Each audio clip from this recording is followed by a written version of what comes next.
I think that I'm just going to refer to it as caffeinated music because it's that energizing. Good morning, friends. Thank you for being on with us. And this morning, we're going to kind of recap, because who knows where this is going to go, our restoration series. We didn't actually finish it up because we decided to make breakfast on Sunday and have a snow day, and it was the best decision. So when afforded the opportunity to make breakfast, I recommend it. It was fun. It was just such a laid back Sunday morning. We had low in numbers, and it was, I would even say, needed. It was a needed breakfast. So Yeah. we decided that we should possibly even make this part of our regular rhythm, is having breakfast on occasion, because it's good to eat together. Ask Jesus. Oh, it is. It was definitely refreshing. It was. And just in case you really want to know, we made biscuits and gravy. Yep, it was delicious. All right. So we're recapping restoration. We've talked about restoring family. We've talked about what does restoration in the church look like, and we haven't yet got to, however, we have discussed it, restoring the land. And really just wanted to hop on to kind of like pull it all together, and what does this look like overall, or what have we seen so far? And what I can tell you, and this is what I think would be a good place to kick this off with, is sometimes we see more of the ugly before we get to the restoration, you know? And I don't know if that's been anyone else's experience, but that has certainly been mine, that things really start to surface, and you're like at this point of like, I don't know if I can keep moving. So if that's you, like, you're not alone. That tends to be typical when God is on the move, that things start getting squealy. Can I say that? That's a good term for it. Squealy. And you know, things that have occupied us for so long don't want to be moved out. Okay, let's just be honest. Let's call it what it is. Well, that's absolutely true. And we don't have to be afraid of it. Go ahead. Yeah, we just look at I can look at things and point to that being true, that things get squeaky, and to move into full restoration, we got to deal with all that stuff at some point or another. And so the fact that it gets squeaky, and I think maybe God pokes it to make it squeaky and lets it come up, it gives us opportunity to work through it with him. Yeah. And to move into restoration. And so I love that you brought that up as a place to start and really kind of highlight that, because it's absolutely true. And it's definitely uncomfortable. Yeah. And we started off with family and talked about family restoration. And I think it was absolutely wonderful because we jumped right into it, and the word for 2023. And, God said in that he's after family. Yeah. And so it's really exciting to start there and see those things, those squeaky things start to come up, and so we can take care of them. And we've talked about that pathway recently from tolerance to adopting something, and in that area of the word, he talks about breaking the back of tolerance, which I think is absolutely wonderful, because right up front we can stop that pathway to adopting a behavior or something that pulls us away from restoration, that pulls us away from union with each other and with him. Yeah. Yeah. Okay. So Pepper, we're coming to you as our in-house intercession professional. No pressure. Uh-oh. How do we contend? When it feels like all hell's breaking loose, can we just be real honest about it? How do we contend? How do we hold ground? Well, before I answer that, You have something to I say. want to speak to about the squeaky part Yeah. because it's me that squeaks during some of this. Eek, I Yes. get squeaky, and I love how you uh, spoke of how it's kind of an ugly process. And I was talking to Virginia yesterday, and we were talking about restoration a little bit, and we were just talking about how when you restore something, you put stripper on it and you scrape it with paint and you sand it and you envision the beautiful outcome, but there's a process in between the old, the restoration, and then the new. And so it's that in between that can get you. Right. And so, how do we contend for it? Wow, that's kind of a loaded question because Yeah. it's like, what is God saying to me in this? What is He trying to get at this? Mhm. Because it's not just about the restoration; it's about all the stuff in between, and Mhm. it looks different for different of us. So I think it part of the contending is being to keep being able to keep our thoughts and our eyes on the prize.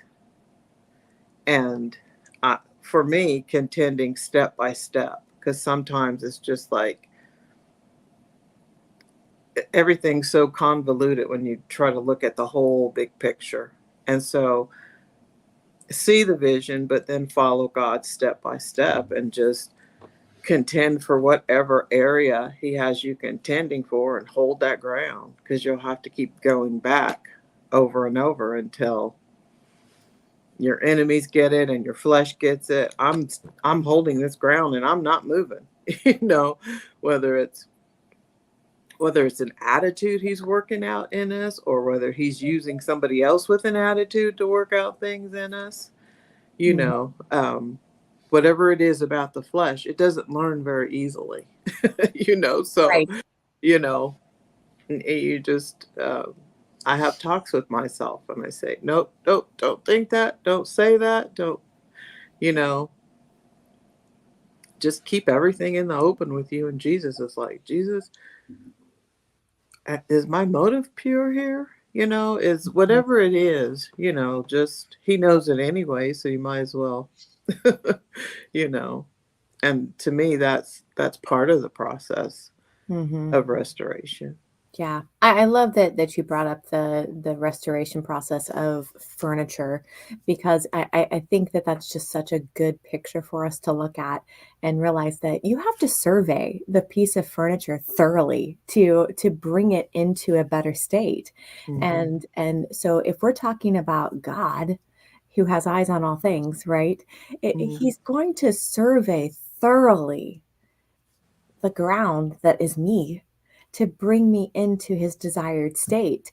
And when he starts to reveal these things in me, everything in me starts to, like, want to run, to be honest. And I mean, even this morning, the first thing that I'm it was just abrupt. I did my normal process of checking email and blah blah blah, and there's an email, and it triggered something in me. And my knee jerk reaction was to be angry about it. But as I sat, because we're in a restoration time, as I sat in it, God's like, you're not actually mad about this. Like, your heart is hurting because you want to be known rightly.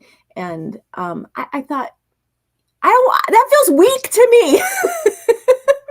And I don't want to admit that, something so meaningless could potentially hurt me. But if I don't acknowledge that, he cannot bring his desired restoration. If I'm like, you can survey everything else but this spot, then I'm not going to experience the finished state that he's after. And that's just a crazy example of it just because it's fresh on my mind. And but you get it. Like we tend to think that the things that matter are the big things that are Yeah. obvious, and it's not. The things that matter are the little things that he's wanting to polish. And another example was, we have a very old building, and that really probably needs some serious restoration. And the floor is so old. It's wood and it's got scuffs, and I adore it greatly. And we made a decision to pull the runner out that went down the middle aisle that matched absolutely nothing and covered the whole front, thinking this was going to be an easy thing. Like, yeah, no big deal. Vincent and I'll do this. We'll just rip this carpet out. It's not going to be a big thing. Oh my gosh. It was like, ended up something that we thought we could complete in a couple of hours was like weeks.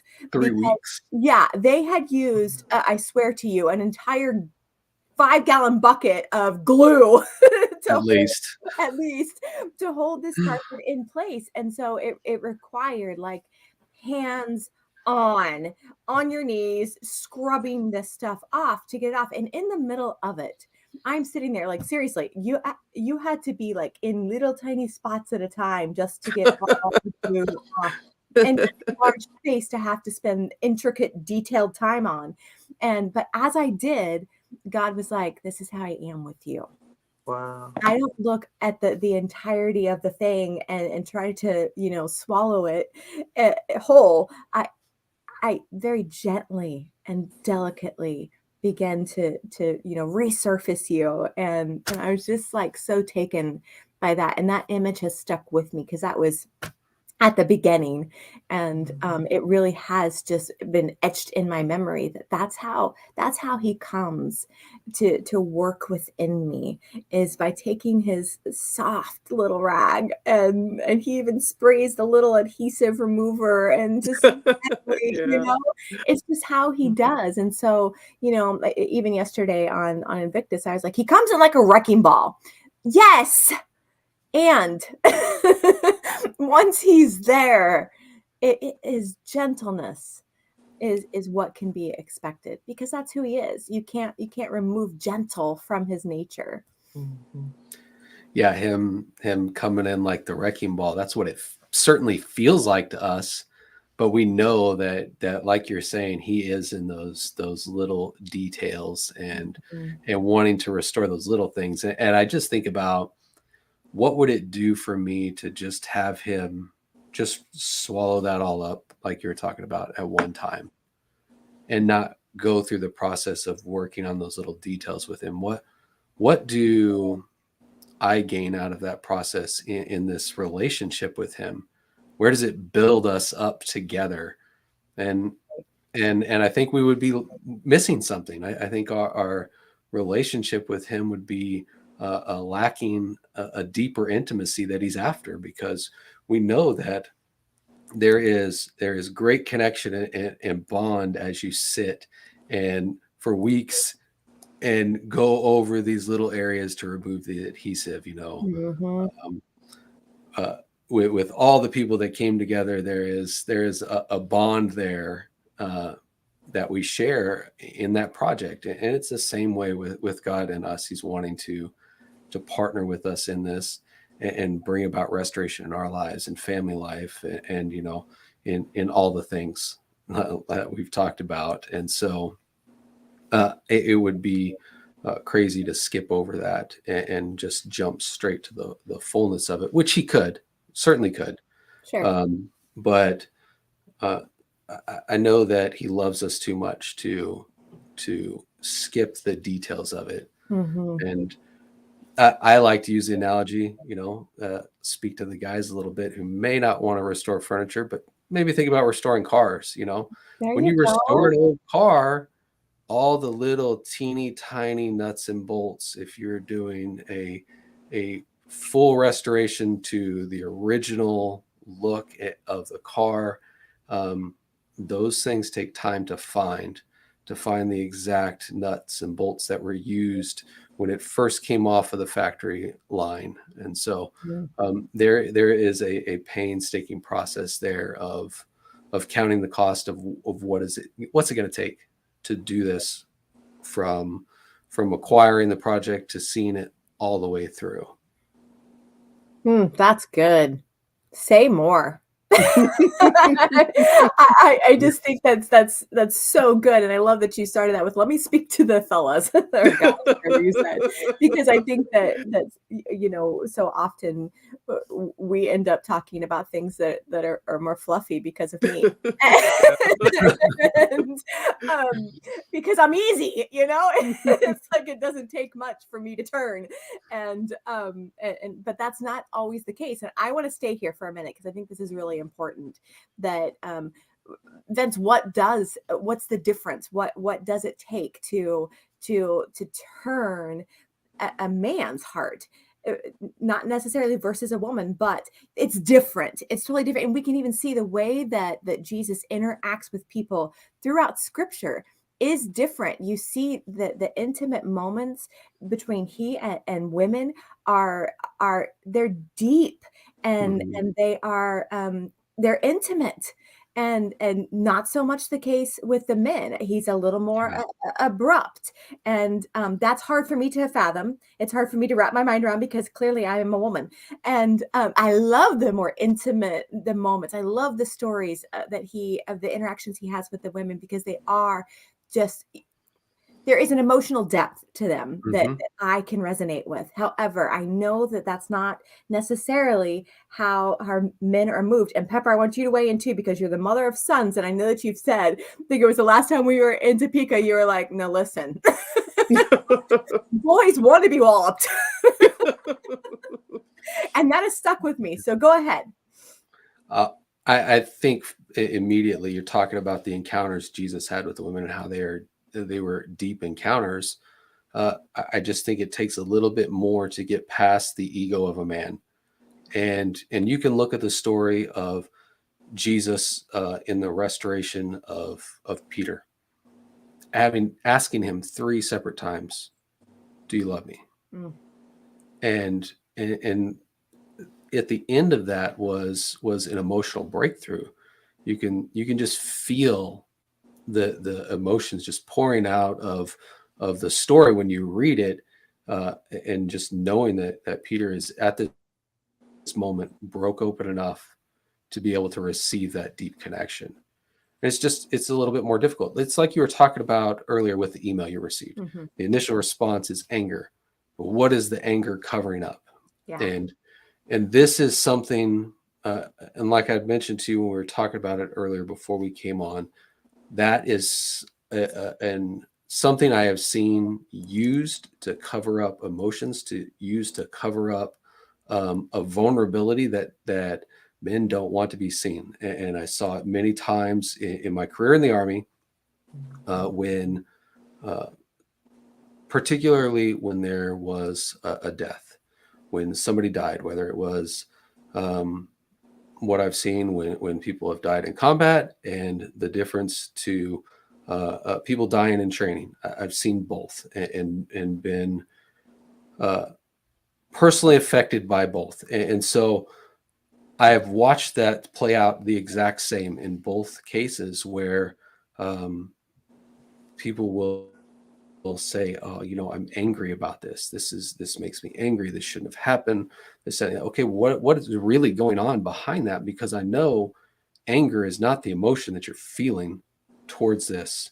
Sure, it's upsetting. Yes, we're mad that accidents happen that caused a death, or that this person was killed in combat. Well, that's upsetting, and you're going to be to a degree angry about it. But to be able to let somebody else see vulnerability is the difficult part, for whatever reason, for men, because we have somehow turned that culturally into a weakness. And to get past that is going to take, like what Jesus did with Peter. It's going to take a repetition to get through, and to continue to push through. But it's going to take a man who's been through that and has opened up and is willing to be vulnerable in those states to continue to push, to continue to hold that toughness and resilience to be able to push through another. And that's a difficult thing to do, because sometimes the harder you push, the more resistance you're going to meet. But Jesus didn't let up either.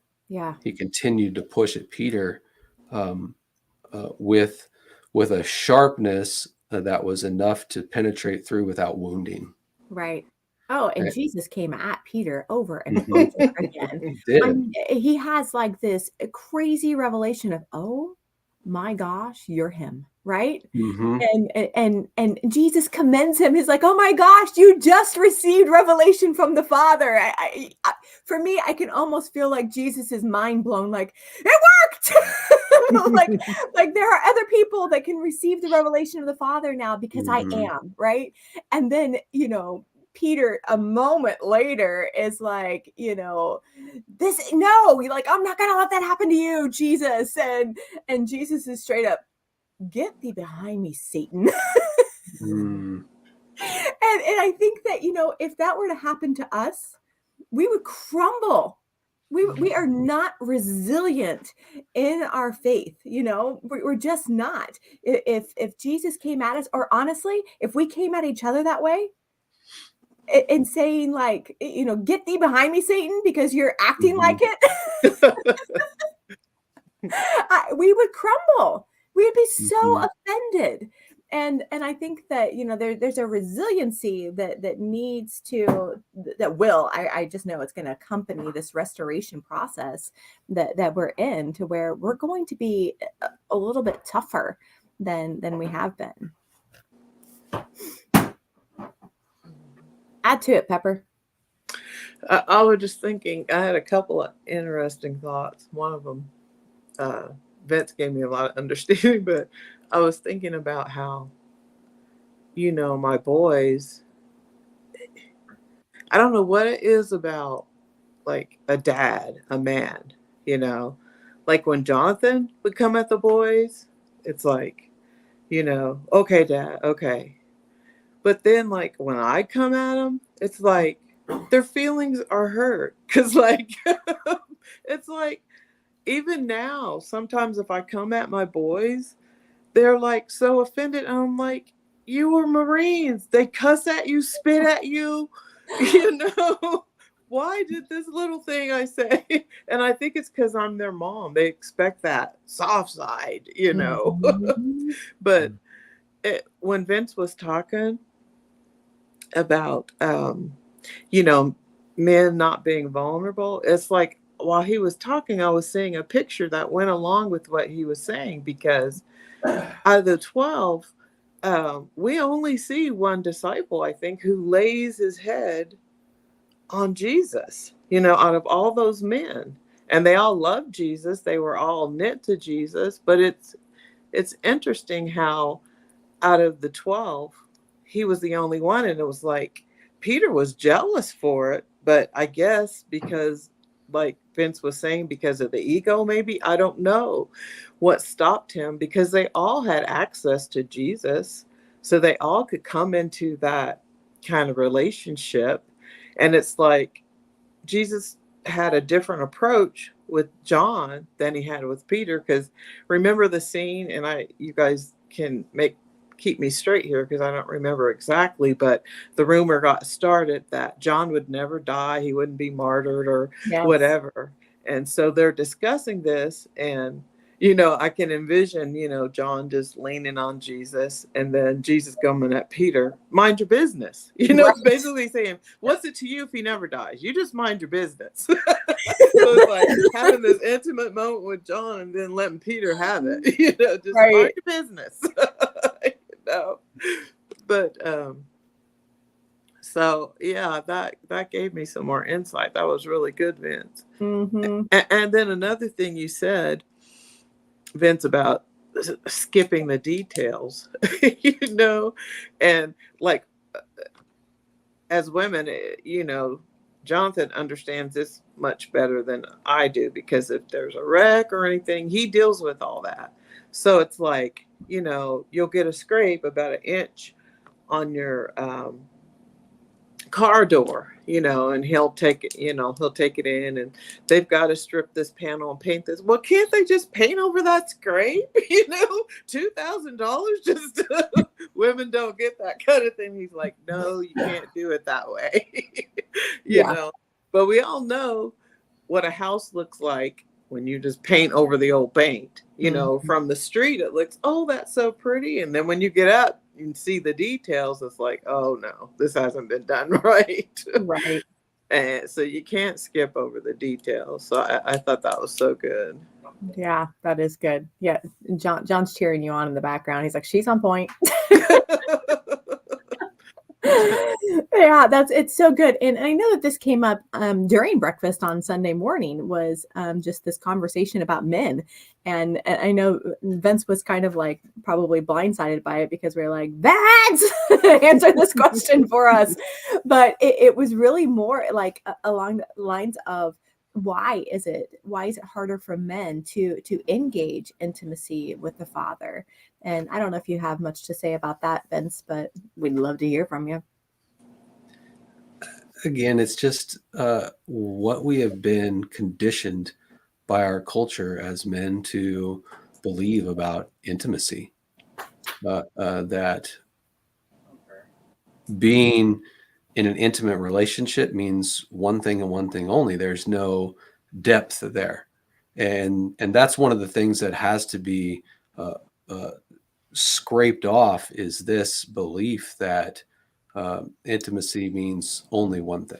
And that's just, we know that's not the case. Yeah. And it's something we talk about all the time, is wanting to push people deeper into their union, which is intimacy with the Father, and really having that be a central focus of life. And so it's going to take a cultural shift to be able to break through this exterior of masculinity that we have turned it into. And I don't believe it's we've also talked about the pendulum swing from one extreme to the other. And I don't believe that masculinity needs to be done away with. Mm-hmm. I just think it needs a better definition that comes from the kingdom, and not from our own understanding or our own misguided machismo, you know. So yeah, I think intimacy is something that we need to just have a better understanding of as men, to be able to say, this relationship is intimate, it is deep, there is connection there that I can't break away from. And I think if we were to, I think as men, if we were to understand that better and be able to really press into that, doing what we see the Father doing becomes a whole lot easier. Because now we aren't looking at him, trying to mirror him. We are understanding that we are in him. And so it turns our view to be able to see from a different angle, to see from his perspective. Like, oh, okay, this is what's going on here, and be able to get into that. And so I again, it's going to require us to be sharp to pierce through without wounding. Yeah, no, that's really good. So what I'm really curious, and I don't know how this turned into a talk about men, but I think that it's in every context of how we have been looking at restoration, this is so important. And you know, like the cry of my heart for months now is, where are the men? Where are the fathers? Where are the fathers at? You know, I think that there's like this unwillingness to really like walk in truth with one another, and to be the one who's able to say, like Jesus did to Peter, get thee behind me, right? Like, you're better than this. And so my heart is just ached, like, where are the fathers at? What is stopping men from rising to this space of fathering a generation, or even peers, like peer-to-peer relationships. There is, and I know, Vince, you and I had this conversation too, and I think that it's really important. Do you remember what I'm talking about as far as being willing to share in problems, like things that that aren't going well, and being able to have that conversation? Do you remember now? Say more about that. I won't lead you anymore. Yeah. In that conversation, we were talking about why men don't want to share problems with other men, because sometimes we don't want it to be fixed. Sometimes we just want to be able to share and have conversation, and just some things going back and forth with one another, not necessarily to say, I would like, a solution, because as guys, we like to fix things. And I know this is a frustration of women everywhere who just sometimes want to be heard. You don't want an answer. You don't want something fixed. You just want to vent. You just want to get it out there, get it into the light, and then take a breath and move on. Yeah. And for men, it's often the same. Like, we have that same desire to just be able to share. I don't want a solution. I don't want to hear anything. I don't want to hear how you handle something, or a similar situation, how you fixed it. That's oftentimes not what I'm after. Sometimes I just want to be able to just, vomit out the problem and move on. Like, just let it exist in the room. Just let it go. Just sometimes that's what's needed, is just to be able to say the thing, to get it out into the light and move on. That's good. And rather than asking the question of what do you want or need from me right now, as guys, we just jump into solutions. We just jump into trying to fix the problem, and not necessarily fixing the problem from a kingdom perspective, or offering a solution from a kingdom perspective, just from experience. Yeah. This is the way it's been done. And so I know that is something that keeps men from forming that more intimate bond. It's just a misunderstanding of what it is the other is looking for. That's so good. So good. Okay, so I know we're running out of time, but I do want to just touch on this really quick. All three of us are parent sons, and so I'm just curious, what is it that you, Pepper, and Vince, are hoping for your sons? I know what it looks like for me. I know what it is that I'm after for them to be able to step into right identity and to carry it, do something with it, not just be aware of this is who God says that I am, but actually do something with it. And I want them to have the accountability of men who are willing to surround them and hold them accountable to that. So I don't know. Share a little bit about that, you guys. I want to hear your hearts on that. Again, this is not where we intended to go, but I think it's a good conversation. Go ahead, Pepper. I just think to become men, because in our American culture, 18, you're a man. And we know that's not true. I wasn't a woman at 18. Mm-hmm. I was not a woman at 18. I looked like a woman, but my character had to be shaped and developed. And I think it was easier for me because of how women relate. And you surround yourself with other women. Mm-hmm. Because of the way our culture is, it's not always that so easy for men. And so, I think there's confusion sometimes for young men. And then when you throw the military in there, they shape your character in a certain way that has to be shaped to do the job. And so that kind of spills over into everyday life, because I remember when I was taking a course in school, and one of the ladies was doing like a practicum there at Fort Riley, and she was dealing with domestic abuse, and she was giving us a presentation about how domestic abuse with civilian men is treated totally different than with military men. Because for 8 hours or 12 hours or however long, you're drilling in their head, this is how you get results, and you make the results come. So then, especially if you're a young man, then when you go home, you've been taught this is how you get results. You just order it around, command it around, and get results.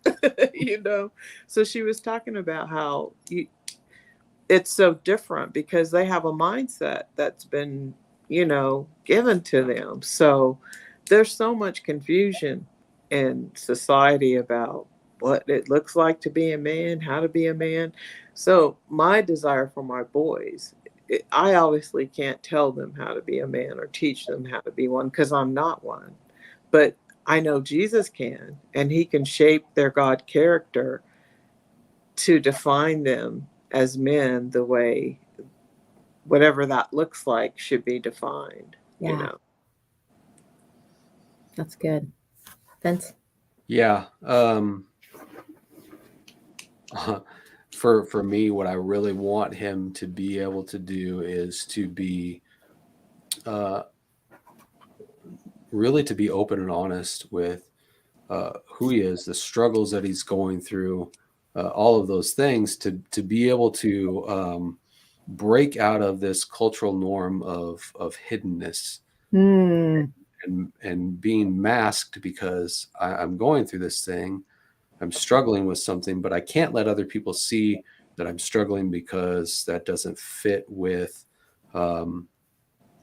what culture and society tells me a man is. Yeah. Men don't air their struggles and their problems. You just stuff them down, and where has that gotten us? Right. It's not anywhere that I want my son to go, and I want to be able to have conversations with him. And when he is struggling with something, I want to be able to control my face and not react and get upset or jump to a conclusion that just because this is a struggle doesn't mean that it's actually a problem. Those two things can be separate. In the beginning, if there is an upfront openness to say, I'm struggling with this, and to be vulnerable. And that's really what I want him to be able to do, and to be able to get stuff out into the light, and really have him be able to lead us into a new chapter of what it looks like to display masculinity. Yeah. Yeah. No, I think that that's really good. And I just as you were talking, as both of you were talking, I was just like capturing some vision on what this looks like. And I believe that God is going to use this next generation of sons to make way for fathers to operate, to function in their lives. And because they're going to want it. They're going to want that fathering hand on their life. They're going to begin to hunger for it and crave it in their lives. And they don't even know. They don't even know to hunger for it right now because it is so absent in our church culture. And so right now, I just feel like we just need to pray. Father, I just thank you that this is something that you are creating in our midst even now, that you are releasing a hunger, that sons would turn back to fathers, that there would be an ache for fathering in the church today, that sons would provoke the fathers to rise up and take their place and to use their authority to guide and to lead. In Jesus' name, we just agree with that. In Jesus' name, amen. Amen. So anyway, I know that there's like probably another hour's worth of things to say about this topic, but it fits in and what we had said on Sunday in this just casual conversation surrounding breakfast was that this is a necessary topic. And we were talking about, man, we need a whole series on what it means to be a man that's Mhm. after God's heart, right? Like, where are the Davids? And I'm not saying that they don't exist, so don't misunderstand me. Mhm. I'm just saying that it's not as common as we need it to be.